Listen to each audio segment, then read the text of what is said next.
அன்பு சகோதரரே, உங்கள் ஊரில் நான் சாமியாராக போயிருக்கேன். உங்கள் வீட்டெல்லாம் தெரியும். என்னுடைய கிளாஸ்மேட் அங்கே பங்கு சாமியாராக இருந்தார், ராபர்ட் அப்படின்ட்டு. சத்தமாக கேட்கணுமா? கிட்ட வச்சுக்கிட்டீங்கன்னா நல்லா கிட்ட கிட்ட கிட்ட அப்படி. இயேசுவிட்ட சீடர்கள் வந்து சொல்கிறாங்க, ஆண்டவரே, நம்மை சாராதவர்கள் நம்ம பேரை சொல்லி போதிக்கிறாங்க, பேய் ஓட்டுறாங்க, குணமளிக்கிறாங்க, நாங்கள் தடுக்கவா அப்படின்னு கேட்டாங்க. நீங்கள் அந்த நான் ஈரோடு கிழக்கு தொகுதி அந்த ஸ்பாட்டில் அந்த இடத்துல பெரியாரை மிக மிக தாக்கி பேசுனீங்க. தாக்கி சரி பேசி முடி கேள்வி வச்சுருங்க. அதனால வந்து பிஜேபி சந்தோஷப்பட்டிருப்பாங்க. அடுத்து கரூர் பிரச்சனையில் வந்து விஜய் அவருக்கு அரசியல் இது பத்தாது அப்படின்ட்டீங்க. பிஜேபி இந்த இயேசு நிகழ்ச்சிவால அது செய்ய வேண்டிய செயல் திட்டங்களை இவ்வாறு திரைமறைவுக்கு பின்னால் நீங்க இருவரும் செய்றீங்களோ அப்படின்னு எனக்கு நினைக்க தோணுது. இது இரண்டு பேருமே நீங்க திரைத்துறையை சார்ந்தவர்கள். தமிழ் இன உணர்வை அழிப்பது என்பதற்கு உரமிடாமல் செய்யக்கூடிய செயலோ என்று நான் அஞ்சுகிறேன். இதில் ஐயா என்ன சொல்கிறாங்கன்னா, இங்கே எப்படி ஒரு கோட்பாடு இருக்குது, எப்படி அரசியல் பார்க்கப்படுது அப்படின்னா, பொதுவாக திமுகவை நீங்கள் எதிர்த்தீங்க, திராவிட கோட்பாட்டை எதிர்த்தீங்க அப்படின்னா பிஜேபி காசு கொடுக்குது, பிஜேபி ஆளு, ஆர்எஸ்எஸ் கைக்கூலி. இது ஒரு வார்த்தை இருக்குது தொடர்ச்சி. ஆர்எஸ்எஸ் பிஜேபி எதிர்த்தால் கிறிஸ்தவ இஸ்லாமிய கூலி. ரொம்ப நாளா என்ன அளவுக்கு கூலி வாங்கினவங்க இந்த நாட்டில் யாரும் இருக்க முடியாது. ஆர் கூலி அவர் கூலிங்கிற மாதிரி இது இஸ்லாமிய கைக்கூலி, இது கிறிஸ்தவ கைக்கூலி. இந்த இதில் வந்து இப்போ அதிமுகவை எடுத்தீங்கன்னா அது வந்து திமுக பி டீம். இப்போதைக்கு நீங்கள் இப்போ தம்பி விஜயை நம்ம எதிர்க்கிறதுங்கிறது வேற. எதிர்க்கிறதுங்கிறது பிஜேபி, திமுக, காங்கிரஸ் எல்லாம் நாங்கள் எதிர்த்தோம். தம்பி எதிர்க்கல, கேள்விகளை எழுப்புறோம். அதுக்கே அதை விமர்சனம்னு சொல்றாங்க. இப்ப அவரை எதிர்த்தா இப்ப திமுக பி டீம், திமுக காசு கொடுக்குதுங்கிறாங்க. அப்படி சொல்றவங்க கிட்ட நாம வைக்கிற கோரிக்கை, யாராவது வந்து அதை வாங்கி கொடுங்கிறத நம்ம ஐயா கேட்டது. பெரியார் என்பவரை நீங்கள் எப்படி புரிந்து கொண்டிருக்கிறீர்கள் என்பதை பொறுத்து தான் என்னுடைய எதிர்ப்பு. யாருக்கு லாபம் எதுங்க? நாங்கள் இவருக்காக அதிமுகவுக்கு சார்பாக, திமுகவுக்கு சார்பாக, பிஜேபிக்கு சார்பாக, இவருக்கு சார்பாக, எவருக்கும் சார்பாக வரல. நாங்கள் என் மக்களுக்கு சார்பாக, இந்த மண்ணுக்கு சார்பாக, எங்கள் மொழி, எங்கள் இனத்துக்கு சார்பாக வந்தவர்கள். அதனால இந்த சார்பு அரசியல், இந்த பதவி, பணம், இந்த அரசியல் எங்களுக்கு உடன்பாடு இல்லை. எங்கள் ரத்தத்திலேயே அது.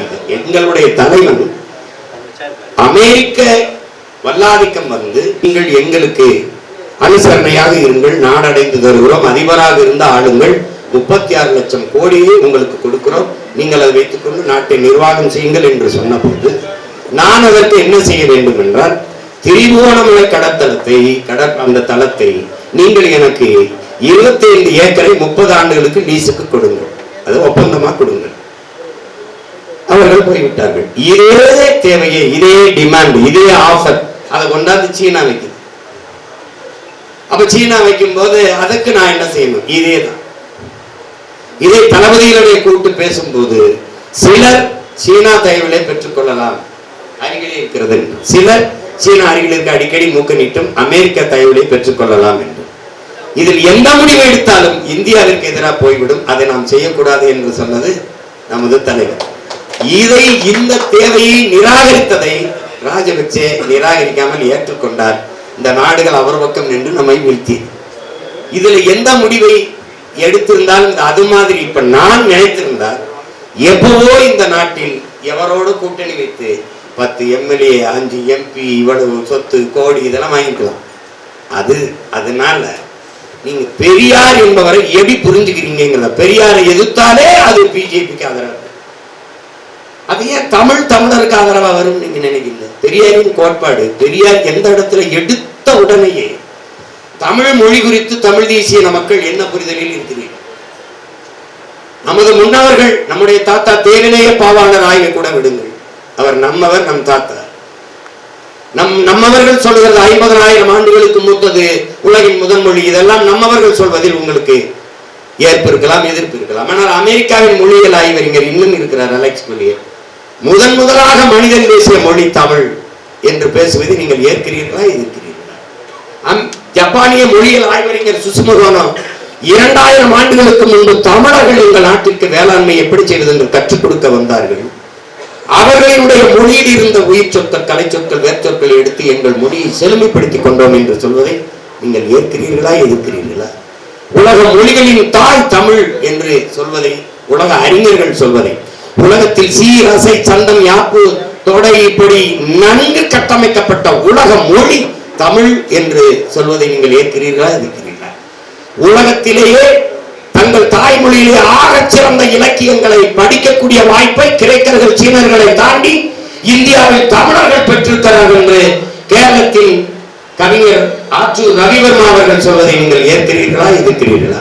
அதே கவிஞர் சொல்கிறார், அந்த தமிழ் மொழி என் தாய்மொழி, மலையாளத்தின் தாய்மொழி என்பதில் எனக்கு பெருமை என்று பதிவு செய்ததை நீங்கள் ஏற்கிறீர்களா, எதிர்க்கிறீர்களா? இப்படி ஆகச் சிறந்த இலக்கிய வளமை, வரலாற்று பெருமை எல்லாம் கொண்ட என் உயிர் தாய்மொழியை சனியன் அதை விட்டு ஒழியுங்கள் என்று பெரியார் சொன்னதை ஏற்கிறீர்களா, எதிர்க்கிறீர்களா? உன் தமிழில் என்ன இருக்கிறது என்று கேட்டதை ஏற்கிறீர்களா, எதிர்க்கிறீர்களா? தமிழ் பிடித்தால் என்ன கிடைக்கும், பிச்சை எடுக்கக்கூட லாய்க்கப்படாது என்று பேசியதை ஏற்கிறீர்களா, எதிர்க்கிறீர்களா? சிலப்பதிகாரத்தை ஒரு வேசி கதை என்று சொன்னதை நீங்கள் ஏற்கிறீர்களா? சொல்லுங்க. முல்லையின் குறிஞ்சியின் முறைமையில் திரியின் நல்லியல் விளந்து இளம் நடுக்குற்று பாலையிலும் படிமம் கொள்ளும் என்று என் மூலாத இளங்கோடிகள் பாடிய அறிவியல் உண்மையை, உயிரியல் உண்மையை விபச்சாரி கதை என்று சொன்னதை நீங்கள் ஏற்கிறீர்களா, எதிர்க்கிறீர்களா? உலகம் மறை உலகில் மானுடனுக்கு இப்படி ஒரு நன்னறியை எவருமே தந்ததில்லை என்று ஆல்பர்ட் சுவிஸில் இருந்து லியோ டால்ஸ்டாய் வரை எல்லோரும் கொண்டாடிய திருக்குறளை இது திருக்குறள் வள்ளுவன் ஒரு ஆடி அடிமை பார்ப்பன கைக்கூலி என்று பேசியதை நீங்கள் ஏற்கிறீர்களா, எதிர்க்கிறீர்களா?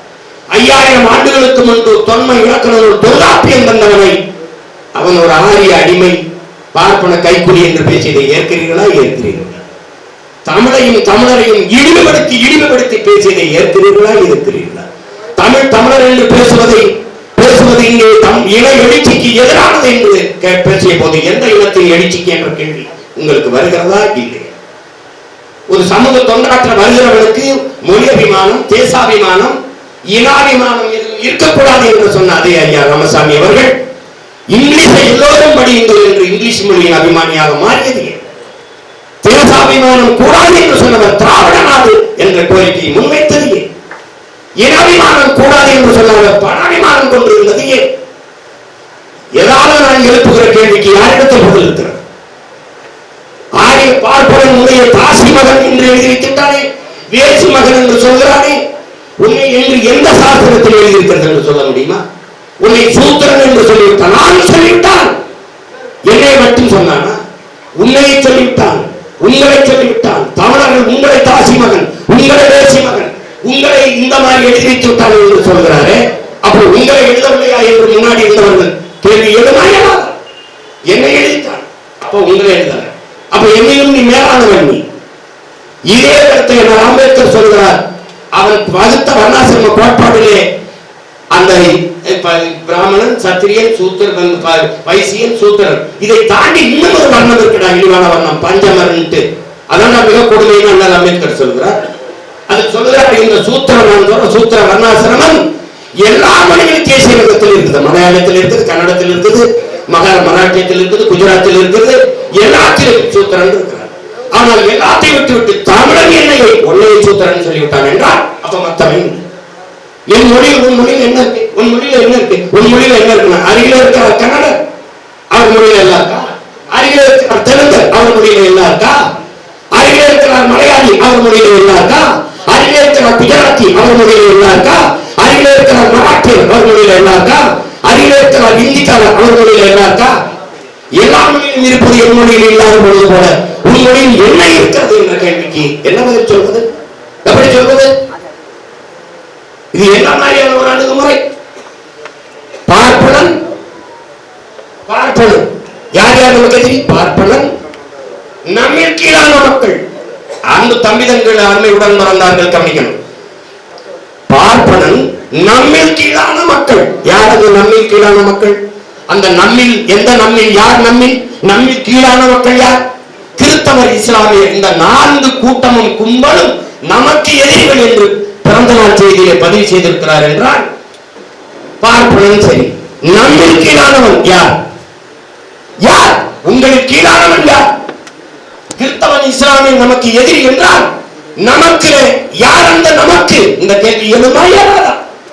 இந்த கேள்விகளை எழுப்பினால் RSS, பிஜேபிக்கு ஆதரவு என்றால் ஏன் தமிழ் தேசியர்களுக்கு ஆதரவானது வராது என்று நீங்கள் எப்படி?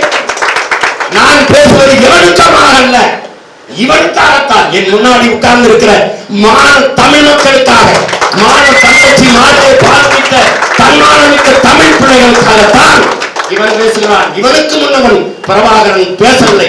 1000 என்று துவக்காந்தி வீசினான், போராடினான். அவனுக்கு முன்னவர்கள் அறிஞர் பெருமக்கள் எத்தனை ஆயிரம் மக்கள் உயிரை கொடுத்தான், உடலை தீக்கி இறையிட்டான். கடைசி மூச்சு அடங்கும் வரை தமிழுக்காக போராடி செத்தான். அந்த பரம்பரையில் வந்தவர்கள் நாங்கள் எங்களுக்காக நிற்கிறோம், எவனுக்காக நிற்கல. அதே மாதிரி நாங்கள் வீசுகிற வாள் எவரையும் வீழ்த்தாங்க, வீழ்ந்து கொண்டிருக்கிற என் இன மக்களை தற்காக்க பாதுகாக்க என்பதை அறிவார்ந்த சும்மா அவனுக்கு ஆதரவாயிடும், இவனுக்கு ஆதரவாயிடும். நான் வேலை தூக்கினேன், நான் வேலையை பயணிக்கும் போது என் இறை எது என்று பார்த்தேன். அது என் முருகப்பெருமான் என்ற போது அவன் என் இறை அல்ல, என் மூதாதை, என் முப்பாட்டன் என்று சொல்ல வைத்தேன். மறுக்க முடியல ஒரு வயதும். அதுவரை இந்த முருகன் இன்று யார் வீட்டில் இருக்கிறது? அவன் பேரன் நான் வரைந்த முருகன் தான் இன்று எல்லா வீட்டு நாட்டாட்டியிலும் எல்லா வீட்டு திருமண அமைப்புகளிலும் என் முருகன், என் மூதாதை கட்சியிடப்படுகிறார். மறுப்பவர் யார்? யார்? நான் தொட்ட பிறகு அன்னைக்கு என்னை நீ இந்து முன்னணியா, நான் வீர தமிழர் முன்னணி என்று போட்டேன். காடு எரிந்து வருகிற போது எப்படி தடுப்பீர்கள்? குறுக்கே ஒரு காவாயை வெட்டினால் தான் நெருப்பு தடுக்கப்படும். அப்படி தடுக்க ஒரு வழி தொட்டேன். என் முருகனை வேல் வெற்றி வேல் சத்தா என்னை விமர்சித்து எழுதினார்கள். முரசொலியிலே பக்கம் பக்கமாக சரியாக 1 ஆண்டு கழித்து அப்பாவும் மகனும் வேலை தூக்கினார்கள் இல்லையா? ஆமா, முருகனுக்கு மாநாடு, திருமுருக பெருவிழா நடத்தினான் உங்கள் பிள்ளை. அவர்கள் முருகனுக்கு மாநாடு போட்டு 50,000 பேருக்கு வெதுவென்று இட்லியும் சாம்பாரும் போட்டோம் என்று பேசினார்கள். திருப்பி RSS, பிஜேபி இந்து முருகன் மாநாடுன்னு அரோகரான என் பாட்ட முருகன் முகமாக பேரை எம்மவன் தான் வந்துச்சு, போட்டு போயிட்டான். ஏன்னா உனக்கு இறை, உனக்கு கடவுள், எனக்கு என் பாட்டன், என் ரத்தம், என் உறவினன் என் பிரிக்கவில்லை, தோத்து போட. எங்கிருந்தாங்க பெரியார் எங்களுக்கு கற்பித்தது என்ன? கோயிலுக்குள்ள போகாத, பிராமணர்கள் இங்க உள்ள வராத, அது தீட்டு, இவன் உள்ள போகாத, முட்டாள்தனம். கோயில்களுக்கு வழிபாட்டு தலம் அல்ல என உடன் பிறந்தார்களே, அது வரலாற்று பேராவணம், ஒரு வழிபாட்டு தலம் அல்ல. உள்ளே இருக்கிறவன் என் முன்னவன், முருகன் சிவன் என் முன்னவன். அவன் அங்க போகாத, அங்க இருக்கிற கல்வெட்டுல தான் என்னுடைய அடையாளங்கள் இருக்கு எல்லாம். அதப்புறம் போகாத, வெளியே தீவா வா, கோயிலுக்குள்ள போகாத, கோயிலுக்குள்ள போகாத, கோயிலுக்குள்ள போகாத, கடற்கரைக்கு கொண்டு வந்து அண்ணா சமாதி, எம்ஜிஆர் சமாதி, ஜெயலலிதா சமாதி, கருணாநிதி சமாதியில கட்டடிச்சு பாடிட்டு கோயிலிருந்து வெளியேற்றி புலவியை கும்பிட விட்டவர்கள் இந்த முற்போக்கு சிந்தனையாளர்கள், இந்த பகுத்தறிவு திலகங்கள். அவரை பேசுறதுன்னு என்ன? நீங்கள் இன்று பெரியார் இளவதிலிருந்து 12 ஆண்டுகளுக்கு மேலாக பெரியாரை வீதிபதியாக கொண்டு போய் செத்தவன். என் இனம் செத்தவரை முடிவு பண்ண இவன் நமக்கானவே இல்ல. இந்த அதிகாரங்கள், இந்த தலைமைகள் எனக்கானது இல்ல. அப்ப என்ன முடிவது? என் மூச்சு காற்றை நானே சுவாசிப்பது போல, என் உணவை நானே எடுத்து உண்மது போல, என் உரிமையை, என் விடுதலையை நானே போராடி பெறுவது என்ற முடிவெடுத்து களத்துக்கு வந்தேன். என்னை போல உணர்வு பெற்ற லட்சக்கணக்கான பிள்ளைகள் என்னோடு வந்தார்கள். அதான் நாம் தமிழர் என்கிற அரசு புரட்சி படை. இது கட்சி கிடையாது. உடன் பிறந்தார்களே, சீருடை அணியாத ஆயுதம் என்றாத கருத்தியல் புரட்சியை தூக்கி நிற்கிற தமிழ் தேசிய விடுதலைக்கான மக்கள் வாழ்வு என்பதை நீங்கள் புரிந்து கொள்ளுங்கள். அதனால இது மறைமுகமா பிஜேபிக்கு ஆதரவு, அவருக்கு ஆதரவு அப்படின்னா பிஜேபி தனியா நிக்கிட்டு நானும் தனியா நிக்கிறேன், என்னை கூட ஒரு ஓட்டு கூட வாங்கி காட்ட சொல்லுங்க. இது திமுக 75 ஆண்டு ஒரே சின்னம் உதயசூரியன், புறையோடு கட்டமைப்பு சின்னம், அரசு திட்டமா எல்லாத்திலையும் உதயசூரியன் தான். அப்படியெல்லாம் வந்து வச்சிருக்கு. தனியா நீங்கள் நிப்போம், நான் நிப்போம். ஆனா 10 ரூபா ஓட்டு காசு கொடுத்து எவன் ஜெயிக்கிறான்னு பார்த்துருவோம். பார்த்துருவோம். ஐயா, புகழ்ச்சியில் வளர்கிறவனுக்கு துணை தேவைப்படுது, முயற்சியில் வளர்ப்பவனுக்கு நம்பிக்கை தான் தேவைப்படுது. அந்த நம்பிக்கை நடத்தியா இருக்கு. நாங்க புகழ்ச்சி கைது காப்பி நடிக்கிறார், இப்படி ஆடுறார், அதுல வரல. நாங்க நீங்க சொல்றீங்க 2 பேரும் திரைத்திலிருந்து வந்தவங்க. ஆமா, நான் ரசிகர்களை சந்திக்கல, மக்களை சந்தித்தேன். என்னை பார்க்க வர்ற கூட்டம் ரசிகர் கூட்டம் இல்ல, கருத்தியல் கூட்டம், தத்துவ கூட்டம், போராளிகள் கூட்டம், கொள்கையாளரின் கூட்டம். நான் வைத்திருப்பது பதர்கள் அல்ல, மணிகள், நெல்மணி. ஒன்று விதைத்தால் 1000 2000 வெடித்து முளைத்து வரும். அதனால மறுகேள்வி ஏதோ வைத்தீங்க நீங்க வந்து, மறுகேள்வி அதுல இன்னொரு துணை கேள்வி வச்சாங்க.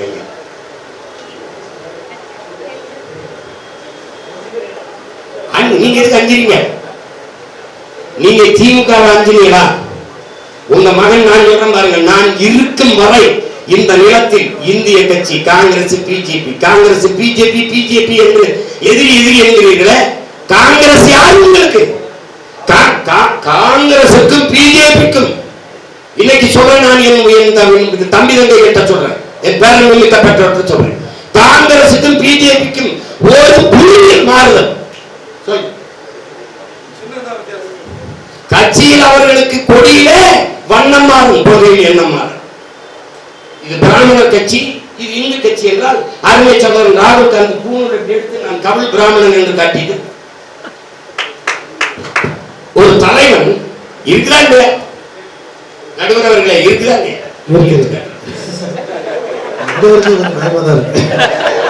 நீங்க நல்லா சொன்னீங்க.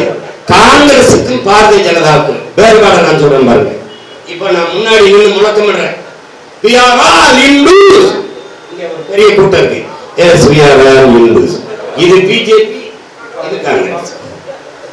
அவன் சவுண்ட் இந்துத்துவா, இவன் சாப்பிட்டு இந்துத்துவா. அவன் மசூதியை இடிப்பான், பாபர் மசூதியை இடிப்பான், இவன் இடிக்க அனுமதிப்பான். இவர் ராமர் கோயிலுக்கு அடிக்கல் நாட்டுவார், அவன் கங்கராச்சுலேஷன், வாழ்த்துக்கள் என்று சொல்வான். பாபர் மசூதிக்கு தீர்ப்பு வரும், என்ன தீர்ப்பு வருதோ அப்படியே ஏற்க வேண்டும்.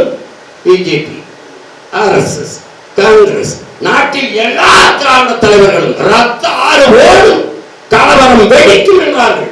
நம்புங்கள் என் உடன் பிறந்தார்களே, ஒரே ஒரு மகன் இந்த நிலத்தில் பிரபாகரன் என்ற பெருந்தலைவனின் மகன் நான் மட்டும்தான்.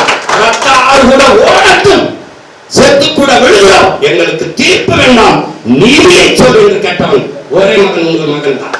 என்னால் வரைவில் ஆர்கையில் இருக்க அந்த காலத்துல தேடி பாருங்க, என் பேட்டியும் என் வரைவும் இருக்கு, அறிக்கை வரும். சும்மா அவருக்காக போய் இவருக்காக ஏன் பயப்படுறீங்க? என்னை போல ஒருவன் சொன்னதுண்டா இந்த நிலத்தில்? என்னை தாண்டித்தான் இந்த நிலத்தில் இந்த கட்சிகள் வரும். திராவிட கட்சிகள் தோல் கொடுக்காது. ஏது இந்திய கட்சிகள் பிஜேபி காங்கிரஸ்க்கு இங்கே இடம்? ஏது இடம்? ஏது இடம்? என்னை போல உறுதியாக இந்த கட்சிகளோட உடன்பாடு இல்லை. நான் இருக்கும் வரை வராது. பிஜேபி அதிகாரத்திலிருந்து வந்துவிடும் சொல்றது நீ இருக்கு. என் வீட்டிலே ஒரு வாயில் காவலன் போடுகிறேன், வாட்ச்மேன். எதற்காக போடுகிறேன்? திருடன் திருட வரும்போது தடுத்து பிடிக்கவா? திருடி விட்டு ஓடும்போது விரட்டி பிடிக்கவா? யாராவது என் வீட்டில் இருக்கிறவர்கள்ட்ட வாயில் காவலன் என்ன சொல்லுவாங்க? படிமா, நிம்மதியாக, இவன் வீரன், இவன் பாதுகாவலன், இவன் இந்த பணிக்கு தகுதியானவன். அதை விட்டுட்டாமா, கதவை போட்டுக்கிறீங்கம்மா, 2 உள்தாப்பா போட்டுக்கிறீங்கம்மா, அம்மா நல்லா இது பண்ணுங்கம்மா, அம்மா பாத்துங்கம்மா, திருட வந்துட போறாங்க. அதுக்கு எதுக்குடா நீ தண்ட சம்பளம் வாங்கிட்டு நின்றுட்டு இருக்கியா? இதை சொல்றதுக்கு சங்கீதம் நிக்கிறவன் நான் இருக்கா நில்றா அப்படின்னு சொல்லணும்ல. தொட்டு பாரா, இவனை தாண்டி தாண்டா நீ உள்ள வரணும், அவன் தாண்டா. அது யாருக்கு வரும்? நல்ல தமிழ் தாய்க்கும் தமிழ் தகப்பனுக்கும் பிறந்த மான தமிழ் மகன் தான் நான் இருக்கும் வரை அது வரலாறு வெல்லாது அப்படி சொல்ல முடியலையே. சீமானுக்கு போட்டா பிஜேபி வந்துடும், சீமானுக்கு போட்டா பிஜேபி வந்துடும், உனக்கு போட்டா உடனே வந்துடும். அதானே அதானே வராது என்று சொல்லுங்க. நீ ஒரு கோழை, பிறவி கோழை. அப்படியே உன் கோட்பாட்டை சொல்லி சொல்லணும். சீமானுக்கு போட்டாலே சொல்லக்கூடாது, பிஜேபிக்கு போடாதுன்னு கூட சொல்ல முடியல. உனக்கு வீர மகன் நீ சீமானுக்கு போடாது. ஏன்னா கிறிஸ்தவ இஸ்லாமிய மக்கள் போட்டா அவனை பிடிக்க முடியாது. ஏன் அரசியலை பார்த்து நீ பயப்படுற? என்னை ஏன்டா விமர்சிக்கிற? என்னை ஒழிக்கணும்னு ஏன் நினைக்கிற? 10 ஆண்டு ஆட்சி கொடுத்து நாட்டை நாசம் பண்ணனால, கோடி கோடியா கொள்ளையடிச்சனா, என் வளங்களை எல்லாம் சுரண்டி கொடுத்தனா, ஊழல் லஞ்சத்துல ஊறி தெளித்தனா, என்ன 5-6 பொண்டாட்டி 8 பெத்த பிள்ளைகள் பதவி கொடுத்தாங்களா? என்ன ஏன் நினைக்கிற? ஏன்னா நான் ஆபத்தானவன். யாருக்கு? அநீதி செய்கிற, அக்கிரமம் செய்கிற, ஊழல் லஞ்சம் செய்கிற, ஊழல் தேவையான அரசியல் சிறை, என் மலையை, என் மணலை, என் நிலத்தை, வளத்தை கெடுக்கிற நாசனாக நான் ஆபத்தானவன். ஏன்? நான் நேர்மையின் மகன். இதையெல்லாம் காக்க என்ற காவல் தெய்வம் பிரபாகரனின் பிள்ளை. அதனால நீ பயப்படுற. கார்பரேட் முதலாளி தனி விற்பனைக்கு கிடையாது, கிடையாது. சட்டம் தனிப்பெரும் முதலாளி நடத்துற பள்ளி கல்லூரிகளோட சண்டை போட்டி. 8 கோடி மக்களால் நிறுவப்பட்ட அரசு நடத்துகிற பள்ளி, மருத்துவக் கல்லூரி, மருத்துவமனை, இது இல்லாத தரம் ஒரு முதலாளி நடத்துகிற மருத்துவமனை எப்படி இருந்தது? எப்படி ஒரு கல்லூரியில் வந்தது? ஆகச் சிறந்த கல்வி, ஆகச் சிறந்த மருத்துவம், சிறந்த போக்குவரத்து, பயணிக்கு சரியான பாதை. மோதி பார்ப்போம். நான் செய்வேன் தெரியும். நீ வந்தா மீத்தேன் அவன் வந்துட்டானா நான் செத்தேன்னு நினைக்கிறேன். அதனால நீ பயப்படுற. எங்க கடலுக்குள்ள போய் மீனவனை நீ தொடா பார்ப்போம் சிங்கள எங்க தொடச்சு ஒரு தடவை சொல்ல பார்ப்போம். அந்த தொடச்சல் பார்ப்போம். நான் வந்து அந்த அதிகாரத்திலே நான் சொல்றேன், உங்க மகன் உட்கார்ந்த பிறகு தமிழ் மீனவர்கள் கைது செய்யப்பட்டார்கள் செய்தி நீ கேட்டுப்பா. ஏன்னா அவனுக்கு தெரியும் உட்கார்ந்துருக்க யாரோட ஆளு, எப்படிப்பட்டவன், என்னென்ன வித்த காட்டுவேன்னு அவனுக்கு தெரியும். இவங்க மாதிரியா காசால செத்ததுக்கு இங்க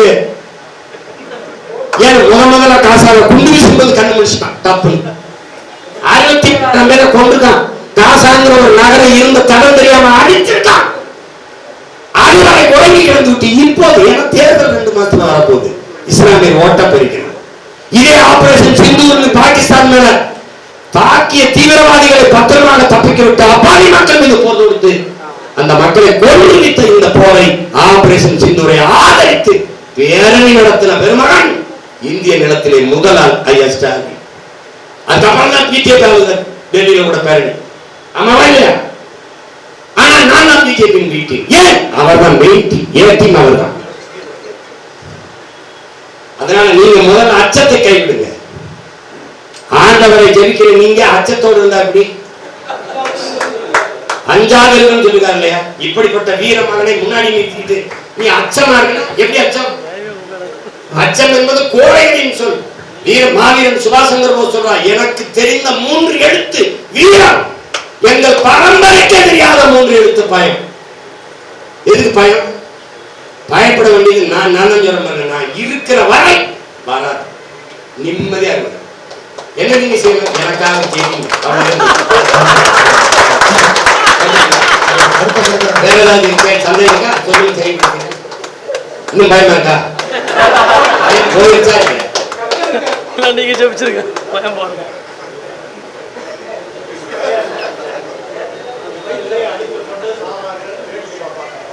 யார் நம்பலாம்? யார் அடிச்சு பிஜேபி அவர்களுக்குள்ள அடித்துக் கொண்டு சாகிறார்கள்.